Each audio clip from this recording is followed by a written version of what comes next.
வணக்கம். ஜேஜே கிச்சனில் சுவையான நெல்லிக்காய் வைத்து ரெசிபி பார்க்க போகிறோம். ஜேஜே கிச்சனை புதுசாக பார்க்கக்கூடியவங்க ப்ளீஸ் சப்ஸ்கிரைப் பண்ணிக்கோங்க. பெல்லை ப்ரெஸ் பண்ணி ஆளுங்கிற ஆப்ஷனை மறக்காமல் கிளிக் பண்ணிக்கோங்க. இதற்கு 2 டேபிள் ஸ்பூன் அளவு சிறுபயத்தம் பருப்பு எடுத்துக்கோங்க. இதை நல்லா கழுவி எடுத்து வச்சுக்கோங்க. இதற்கு கூட 3 நெல்லிக்காய், 2 தக்காளி பழம் சேர்த்துக்கோங்க. சிறிதளவு தண்ணீர் சேர்த்து இதை ஒரு 2 விசில் வேக வச்சு எடுத்துக்கோங்க. மிக்ஸி ஜார் எடுத்துக்கோங்க. இதில் ஒரு 3/4 டேபிள் ஸ்பூன் ஜீரகம், 1/2 டேபிள் ஸ்பூன் நல்ல மிளகு சேர்த்துக்கோங்க. இதற்கு கூட 2 நெல்லிக்காய் இப்படி கட் பண்ணி சேர்த்துக்கோங்க. ஒரு தக்காளி பழத்தையும் நல்லா கட் பண்ணி சேர்த்துக்கோங்க. இதில் சிறிதளவு தண்ணீர் சேர்த்து இப்படி நல்லா அரைச்சி வச்சுக்கோங்க. இதற்கு கூட ஒரு பச்சை மிளகாய், ஒரு 6-7 பல் பூண்டு சேர்த்துக்கோங்க. இது 2 தடவை க்ரஷ் பண்ணி எடுத்துக்கோங்க. இதற்கு கூட சிறிதளவு மஞ்சள் தூள், சிறிதளவு மிளகாய் தூள், சிறிது கறிவேப்பிலை தூள் சேர்த்துக்கோங்க. நான் சிறிதளவு இஞ்சி பேஸ்ட்டு சேர்த்துருக்கிறேன். சின்ன நெல்லிக்காய் சைஸ் அளவும் புளியை ஊற வச்சுக்கோங்க. நாம் நெல்லிக்காய், தக்காளி பழம், பருப்பு முதலியவற்றை வேக வச்சு வச்சுருக்கிறோம். இந்த நெல்லிக்காயில் இரும்பு சத்து அதிக அளவு உள்ளதுனால பருப்பானது சிறிது நிறம் மாறி இருக்கும். இதற்கு கூட சிறிது மஞ்சள் தூள் சேர்த்துக்கோங்க. நெல்லிக்காயை இன்னொரு பாத்திரத்தில் மாற்றிட்டு இந்த பருப்பு தக்காளி பழத்தை நல்லா மசித்து கொடுத்துக்கோங்க. இதற்கு கூட நாம் மசித்து வைத்திருக்கக்கூடிய இந்த பருப்பு தக்காளியை சேர்த்துக்கோங்க.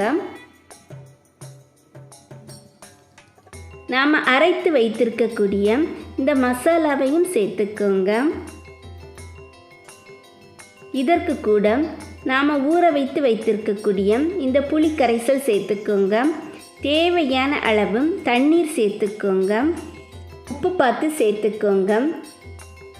சிறிதளவு காயக்கட்டி, மல்லிக்கீரை முதலியவற்றை சேர்த்துக்கோங்க.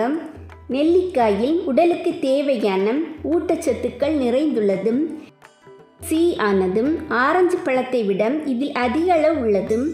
மேலும் இதில் விட்டமின் ஏ, இ, கால்சியம் முதலிய சத்துக்களும் உள்ளது. உடம்பில் கொழுப்பு அதிக அளவில் சேராமல் இருக்க உதவுகிறது. இதில் அதிக அளவு நார்ச்சத்து நிறைந்துள்ளதால் மலச்சிக்கல் பிரச்சனை உள்ளவங்க கண்டிப்பாக உணவில் சேர்த்துக்கோங்க. கபம், சளி பிரச்சனை உள்ளவங்களும் அடிக்கடி நெல்லிக்காயை உணவில் சேர்த்துக்கோங்க. எப்போது செய்யும் போதும் கொதிக்க வைக்கக்கூடாது. பொங்க ஆரம்பிக்கும் போது எடுத்து மாற்றிக்கோங்க. சிறிதளவு நெய்யில் கடுகு, கறிவேப்பிலை தாளித்து சேர்த்துக்கோங்க. கை ரசமானதும் உடல் ஆரோக்கியத்தை மேம்படுத்த உதவுகிறது. இப்படி முழு நெல்லிக்காய் ரசத்தில் சேர்க்க விருப்பம் இல்லாதவங்க அரைக்க மட்டும் சேர்த்துக்கோங்க. நாம் இந்த நெல்லிக்காய் ரசம் சாப்பிட ரொம்ப சுவையாக இருக்கும். சூப்பு மாதிரி இதை குடிக்கவும் சுவையாக இருக்கும். நெல்லிக்காயானது சாப்பிட்டு சிறிது நேரம் கழித்து தண்ணீர் குடித்தால் நாக்கானது அப்படி ஒரு இனிப்பு சுவையாக இருக்கும். அதே மாதிரி நாம் இந்த சாதத்துடன் இதை சாப்பிடும்போதும் அவ்வளவு ருசியாக இருக்கும்.